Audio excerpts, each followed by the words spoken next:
Step 1. Revisit learning outcomes. Make sure that intended learning outcomes are benchmarked, appropriate to the level of study, clear, explicit, and measurable.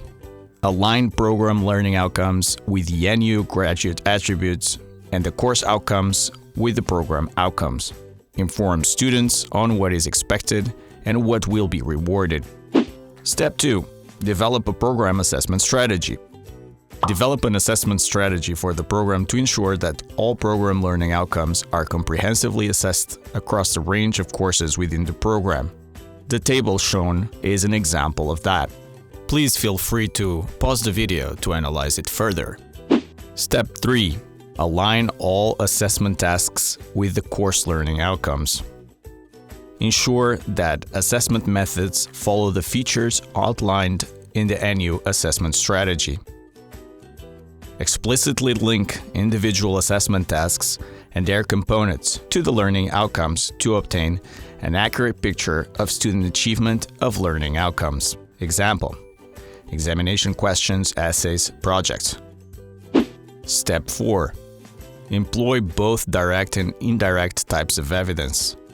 Direct evidence of student learning may be obtained through the systematic analysis of student projects, examinations, or other specified course assignments.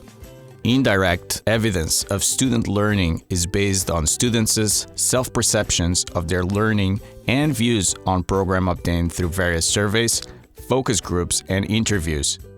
Scoring rubrics for indirect types of assessment may be developed to indicate the degree to which the assignments demonstrate the achievement of a particular learning outcome.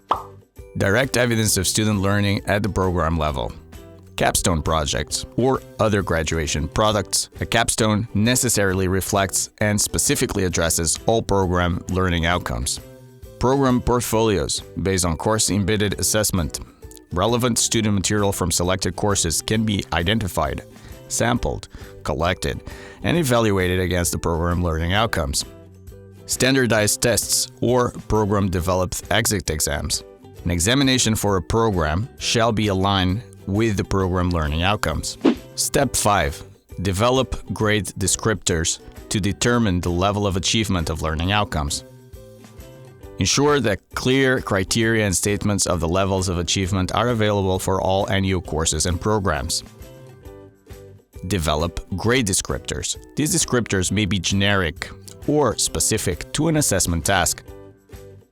Grades that are awarded must accurately represent the level of learning achieved, and the assessment task must be capable of detecting students' highest intellectual skills and accomplishments. Step 6.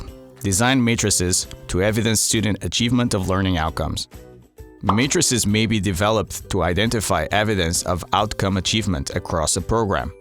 This table demonstrates an example of how direct and indirect evidence can be mapped against program outcomes to create a comprehensive evidence base. Step 7. Extract student performance data and assess students' achievement of program learning outcomes. Grades can be extracted from those assessment tasks within courses which are aligned with the outcome. A weighted average grade can then be computed for each student against each program outcome, to identify an individual's level of performance against each program outcome. Step 8.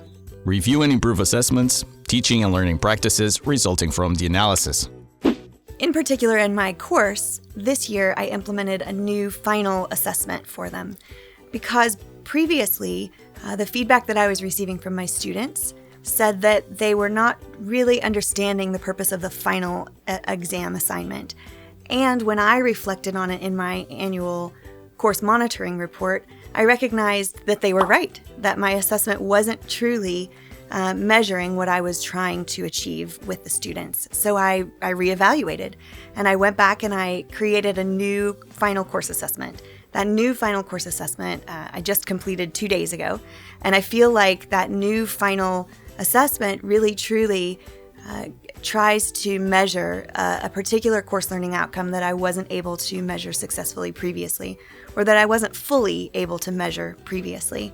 And so by taking this step of reflection and this process through our annual course monitoring reports, I feel like I was really more able to capture this course learning outcome and to measure it in an effective way, as opposed to just assuming that the students were learning.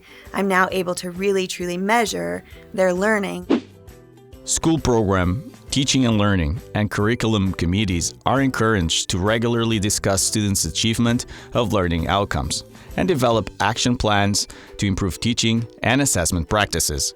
Comprehensive and reflective approach to the APM processes is based on the analysis of a range of direct and indirect evidence, including feedback from external examiners.